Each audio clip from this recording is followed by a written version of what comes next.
Hello again, everyone. Welcome to the second day of the Autumn Triduum. Today we reflect on the Feast of All Saints. Happy Feast Day. You know, when I was growing up in St. Louis, I went to St. Mary's Grade School in Bridgeton, Missouri, and all my friends, most of my friends, were named after saints. There was Michael and Robert and Timothy and James and Paul. My name, Joseph, of course, is in the inner circle of saints, if you will, but my best friend was named Craig. And even though we had heard of St. Gregory, but we'd never heard of St. Craig. And so the Sisters of St. Joseph would tell him that there was always room for him to be the first St. Craig.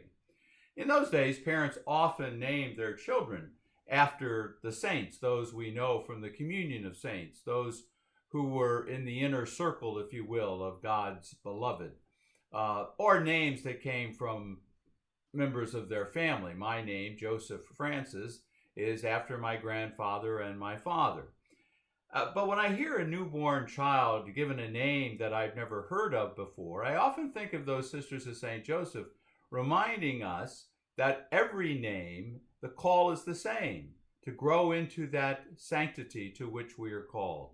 Today's feast is for Craig and all those names all those saints who don't have a special feast day. You know, Teresa and Timothy and James and Michael and Francis and Elizabeth and Mary, they all have their own feast days to celebrate their sanctity. But this day is for all those who don't have their own day. People like the blind beggar Bartimaeus that we met last Sunday in last Sunday's gospel, or the tax collector who was short in stature and climbed the tree in order to see Jesus, St. Zacchaeus, who was told by Jesus, today salvation has come to your house. For many, we don't even know their names. Like the publican, who is in the back in the shadows, beating his breast and saying, "Lord, have mercy on me, a sinner."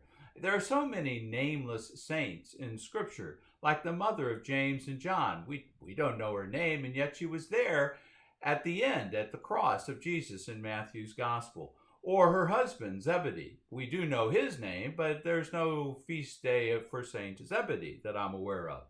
There's the Syrophoenician woman who only wanted crumbs from the table, and Jairus, the synagogue official who wanted Jesus to come to his house to heal his daughter. And on the way, the woman, unnamed woman, who tugs at Jesus' cloak in order to be healed.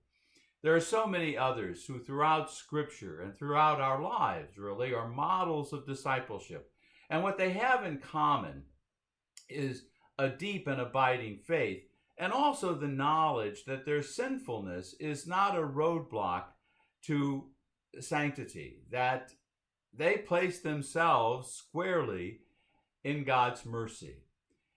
The gospel for All Saints' Day is the Beatitudes, and that really serves as the roadmap for our journey of faith. They're not so much rules, but really blessings. They remind us that to be a follower of Jesus is to hold certain values, to live certain qualities that serve as mile markers, our road signs, to remind us who we are and how we're living our truth. And what is our truth? Well, the second reading for the Feast of All Saints really sums it up.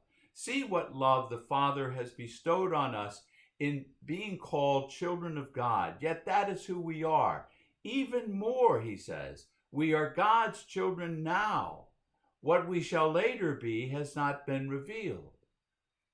The truth is, we are God's children now, God's beloved now. And the Beatitudes offer us a path to live as God's children now. They provide us with a way of living that invites us to show mercy, to work for peace, to be pure of heart, yet passionate in the pursuit of God's reign of justice and truth and peace and love. They are more about attitude than observing certain rules to achieve holiness. You know, Sister Wendy Beckett wrote a book on saints, and in her introduction to that book, she says, holiness can so easily appear as something remote from us, something to read about or gazed at from afar.